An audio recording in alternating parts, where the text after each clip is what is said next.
Bu kim? Chiroyli qiz. Nimaga siz unga like bosib komment yozgansiz, ha? Nimaga potsoloyli jo'natgansiz? Nimaga olovchalar, yurakchalar jo'natgansiz? Millionta rasm qo'yaman, bir marta ham like bosmaysiz, ha? Bir marta ham yurakcha bosmaysiz. Nimaga unday qilasiz? Berchi bu yoqqa. O'g'il meni telefoniga sunnatullohni kelma. Menga ishonmayapsan, meni rashk qilib yursana. Sunnat telefoni? Ha?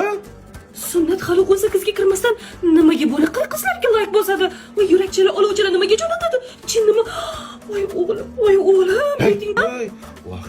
Vahima qilma. Qizlarga like bosa bu mantiqan to'g'ri. O'g'il bolalarga like bosa nima qilardik? G'alati bolalar chiqib ketgan. Ha, to'g'ri aytasiz, dadasi. Voy internetda har xil odamlar paydo bo'lgan-a? Qizlarga like bosgani bu yaxshi. Endi-chi, meni ham telefonimda like bosgan rasmlar chiqib qoladigan bo'lsa, noto'g'ri tushunmagan. Agar erkaklarga like bossa, ana unda mendan shubhalansang bo'ladi. To'g'ri aytasiz. Voy, tinchgina, mayli, shu moddiy qizlarga like bosib turavering, dadasi. Voy, bunaqa fikr kallamga qayoqdan keldi? Erkaklar, bu sizga life hack.